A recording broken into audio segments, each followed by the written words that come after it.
Olá e bem-vindos. É uma coisa em que raramente pensamos, mas as nossas vidas hoje em dia estão construídas sobre uma fundação que é completamente invisível. A cloud. Pense nisso, desde a série que vimos ontem à noite até à inteligência artificial que está a moldar o nosso futuro, tudo depende dela. Mas e se essa fundação for, na verdade, um castelo de cartas? Talvez se lembrem daquele dia. Não há muito tempo em que os aeroportos simplesmente pararam, os bancos tiveram problemas e serviços que usamos todos os dias falharam. E tudo porquê? Por causa de uma única falha de software.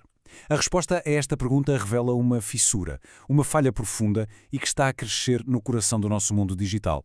E é essa fissura que vamos explorar aqui. Ok, para percebermos aquele caos, temos de fazer uma pergunta bastante simples. Quem é que, na realidade, controla a cloud? A resposta pode ser surpreendente, porque isto não é um ecossistema assim tão aberto e descentralizado como se calhar imaginamos. Vamos imaginar a internet como uma cidade gigante. Pois bem, os hyperscalers são as poucas, mesmo muito poucas empresas que construíram e que controlam todas as estradas, as centrais elétricas, os sistemas de água. Basicamente, são eles que fornecem a infraestrutura que permite que quase tudo o que acontece online funcione. E quando olhamos para os números, a concentração de poder torna-se gritante. Apenas 3 nomes, Amazon, Microsoft e Google, controlam mais de 60% de toda esta infraestrutura a nível global. Isto não é um mercado livre, pois não. É, na prática, um oligopólio digital que acaba por definir as regras para todos os outros. Então, o que é que acontece quando uma das peças deste sistema tão concentrado falha? Não é só um problemazinho. É como retirar uma peça-chave de uma torre de Jenga. O impacto não é local, é sistémico. A torre inteira abana. Mais de 5 mil milhões de dólares foi este o custo estimado de uma única falha num único fornecedor de software dentro deste ecossistema. É a prova de que a nossa interdependência criou aqui um risco de contágio absolutamente massivo. Uma falha num ponto pode, de facto, paralisar indústrias inteiras. E o perigo já não vem, como antigamente, de um cabo cortado ou de um problema no ar-condicionado de um centro de dados. Não. Agora as falhas são invisíveis. São bugs de software, erros de configuração. No caso da AWS, o mais irónico é que o próprio sistema que foi desenhado para garantir a segurança foi o que falhou e arrastou consigo milhares de empresas. Mas o risco não é só operacional, não é só quando as coisas falham. Existe um perigo mais subtil, um custo financeiro que está escondido e que prende as empresas a um único fornecedor, quase como se estivessem acorrentadas. Chama-se vendor lock-in, ou se quisermos, aprisionamento ao fornecedor. Isto não acontece por acaso. É o resultado de barreiras, tanto financeiras como técnicas, que são criadas deliberadamente para tornar a mudança para um concorrente uma tarefa quase impossível e extremamente cara. Muitas vezes ouve-se falar dos custos para tirar os dados da cloud, as famosas taxas de egresso. Mas reparem bem nesta comparação. Num caso real, essas taxas foram cerca de 10 mil dólares. Agora, o custo real para mudar de fornecedor, mais de 1 milhão e 400 mil dólares. E sabem onde? Em mão de obra, em pessoas a reescrever o código. A verdadeira prisão não está nas taxas, está na complexidade técnica que foi sendo acumulada.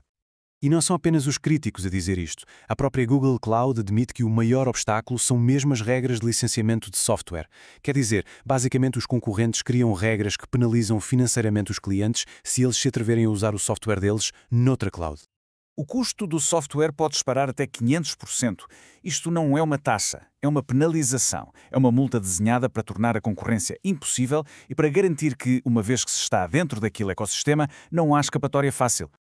E este controlo não se limita ao código e aos custos de todo. Como a maioria destes gigantes da cloud tem sede nos Estados Unidos, a posse dos nossos dados transforma-se num jogo de xadrez geopolítico muito, muito complexo. E aqui temos um verdadeiro choque de titãs legais. De um lado, o Cloud Act dos Estados Unidos, que basicamente diz que as autoridades americanas podem aceder a dados, não interessa onde eles estejam fisicamente guardados no mundo. Do outro lado, temos o RGPD da Europa, que foi criado precisamente para o oposto, para proteger os dados dos cidadãos europeus. E as empresas globais? Ficam presas no meio deste fogo cruzado, com leis que se contradizem umas às outras. Como resposta a tudo isto, os reguladores em todo o mundo estão a acordar.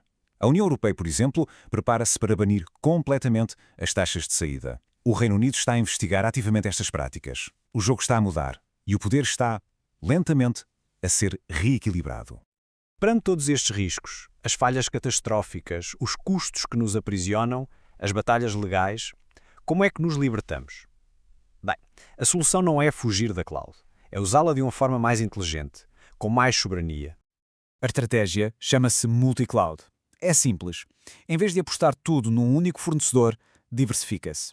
É a única forma de ter isolamento total contra a falha de um deles. Se uma cloud cai, o negócio continua a funcionar na outra. E isto não dá só resiliência, dá também liberdade estratégica. A primeira ferramenta-chave para esta liberdade chama-se Kubernetes. Pensem no Kubernetes como um contentor de transporte universal, daqueles dos navios. Não importa o que está lá dentro, a nossa aplicação, o contentor tem um formato padrão que pode ser movido e operado por qualquer navio ou caminhão, seja ele da Amazon, da Microsoft ou da Google. A segunda ferramenta chama-se Terraform. Se o Kubernetes torna a aplicação portátil, o Terraform faz o mesmo para toda a infraestrutura que está à volta. É como ter a planta de uma casa em formato digital. Com um clique, podemos construir essa mesma casa em qualquer terreno, seja ele da Amazon, da Microsoft ou da Google. Então, como é que isto se põe em prática? É uma jornada em 3 passos. Primeiro, a curto prazo, é preciso olhar para dentro, auditar onde estão as dependências, testar os planos de emergência. Depois, a médio prazo, começa a ser construir a liberdade, a adotar ferramentas como o Kubernetes e o Terraform. E, finalmente, a longo prazo, o objetivo é redesenhar os sistemas para serem verdadeiramente independentes, garantindo a soberania digital para o futuro. Esta concentração de poder, os riscos sistémicos, as batalhas geopolíticas, tudo isto nos leva a uma questão fundamental. A cloud é, sem dúvida, a infraestrutura mais crítica do século XXI. Sendo assim, a sua governação é demasiado importante para ser deixada nas mãos de apenas 3 empresas. É uma questão que, no fundo, nos afeta a todos. Obrigado.